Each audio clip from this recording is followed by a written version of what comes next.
ஈஸியாக அதுக்குன்னு ஒரு டைம். எப்படி இப்போ எந்திரிச்ச உடனே காலையில் எந்திரிச்ச உடனே ஒரு 4 மணி எந்திரிச்சு 3 மணி 3 மணிக்கு நீங்கள் எந்திரிக்கலன்னு வச்சுக்கோங்க, ஒரு 5 மணிக்கு எந்திரிக்கிறேன். எந்திரிச்சு வீட்டை சுத்தம் பண்ணுங்கிற, பிள்ளைய பள்ளிக்கூடத்தை அனுப்பணுங்கிற, செய்யணுங்கிற, சாப்பாடு செய்யணும், அதை செய்யணும், இதை செய்யணும், எப்படி டைம் ஃபிக்ஸ் பண்ணி அதை செய்கிறியோ அதே போல தான் இதுவும். இதுக்கு ஒரு டயத்தை ஒதுக்கணும். இந்த நேரத்துலேருந்து இந்த கேப் இதில் நம்மளை டைமுங்கிறதுல நாமளாக செட்டில் விட்டு தானே தவிர அதுவாக வந்து நம்ம முன்னாடி நிற்காது இல்லையா.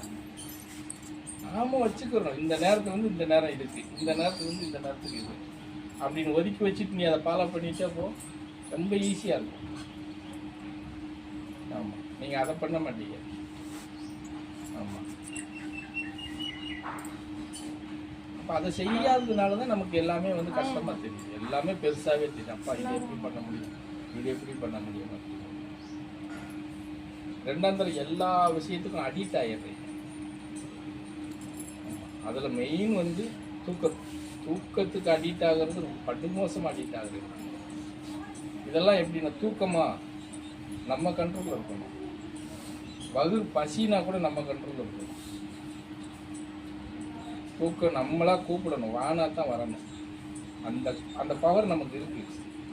நம்மளை மீறியெல்லாம் ஒன்றும் கிழிக்க முடியாது. ஆனால் நீங்கள் என்ன சொல்கிறீங்க, எங்களால் முடியல, எப்படி முடிச்சுக்கிட்டே இருக்க முடியலங்கிறீங்க.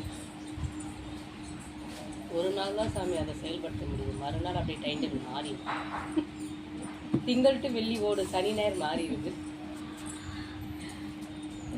அதனால அதுதான் காரணம். அதை நம்ம கரெக்டாக மெயின்டைன் பண்ணிட்டு போனால் எல்லா காலத்துலையும் கரெக்டாக இருக்கும்.